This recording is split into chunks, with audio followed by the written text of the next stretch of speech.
Wagwan YouTube, Fikod here. Welcome to today's Destiny video.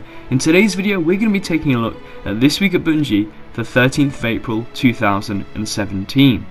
Now just before we get into the video, may I ask if you enjoy this video, find it informative in any way, a like could be appreciated and a share goes a really long way, it helps me grow, and obviously subscribe for more. But anyway, let's jump into it. So I'm sure the first question you have is there any Destiny 2 info? Well, not really. But we'll get onto that in a second. So the weekly update starts by saying, this week at Bungie, we witness the return of the Taken King. Oryx is back in our lives. Thanks to Age of Triumph, he's bigger, badder and more rewarding than ever. With King's Fall as the weekly featured raid, all the challenge modes that lead to his demise are active. You'll also have a chance to earn some loot.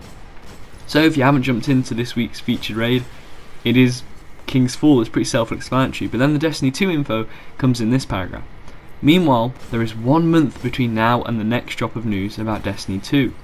If that's what you came here for, follow up and await for future notifications.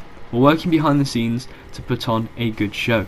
So there they're obviously talking about the gameplay reveal that is coming May 18th, which I'm very excited about. It's absolutely insane to think there is just over 4 weeks until we see the very first glimpses of Destiny 2 gameplay. That is providing there's no leaks between now and then, which I have to say probably quite likely, but yeah, I'm very excited, and Bungie bigging it up every single weekly update tells me that it's going to be a very big event. I can't wait to see what viewing numbers they pull in on the night. But in other news, there is a hotfix coming. Hotfix 2.6.0.2 hasn't got the catchiest name, as Bungie acknowledge. The article tells us that it is coming sometime in this calendar month, so very soon, and it's going to be addressing issues such as Trials of Osiris matches that refuse to end, and also those never-ending record book notifications. So in terms of the trials, I'm not a big trials player, but there is an issue where trials matches can never end, and also I think we all have had the record book issue where your record book doesn't stop alerting you that you have multiple records, even if you don't have any records. So hopefully that can come soon, because that is very annoying. But the article tells us that patch notes are coming soon, and also to stay tuned for updates on the exact release date of the patch. So yeah, that's about it in terms of the patch. But the weekly update also informs us of some charity work going on that Bungie are allowing us to partake in. Now this is really good news. Really nice to know that, you know, a big bad corporation is actually taking part in charity work and letting us get involved with it. It's involved with the Treehouse Charity in Seattle, which I believe allows like orphans and stuff to follow their dreams, and also the Ronald McDonald House Charity in Seattle, allowing parents to get housing when their children are having operations and things like that. So we'll have on screen the rewards and things you can get for donating, and it's just really nice that this is a thing. So I'll have all the donation pages linked in the description. I do urge you to donate if you have some spare money, because it is two really good causes, and it's just again amazing that our video game has impacted the world so much. It's all based around GuardianCon, the community-made Destiny convention, which all the proceeds of that as well go to charity. I think last year they donated $500,000, I think, to St. Jude Charity. So this community really does do some amazing things, and this is just another highlight of that. I'm going to move on now. The WhatsApp doc section is also filled with juicy stuff, but I never normally read that out. But I will have this article linked in the description if you want to go read that. But in terms of the Bungee Bounty, this time it's going to be Al Capone, but that is spelled ALK4PON3. The region is Mexico, and it will be April 17th at 10 AM Pacific time on the console PlayStation 4, and the playlist will be Mayhem Clash, which doesn't really make much sense because Iron Banner is Control.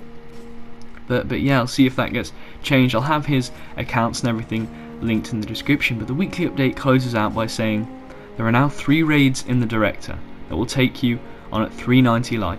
Next week we're featuring Wrath of the Machine. If Good Against the Living is more your speed, Iron Banner is live right now. You have until the weekly reset to charge into battle against your fellow Guardians.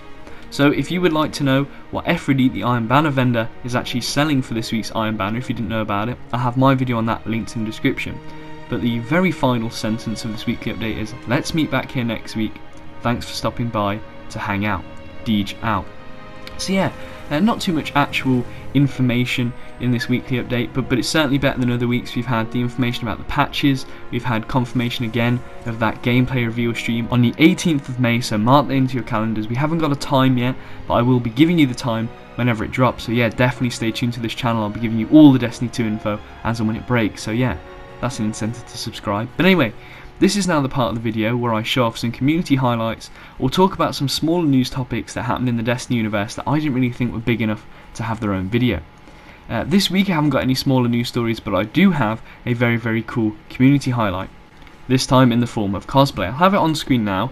It is named Untitled, but it's by Pointman II. I'll have it linked in the description by his DeviantArt.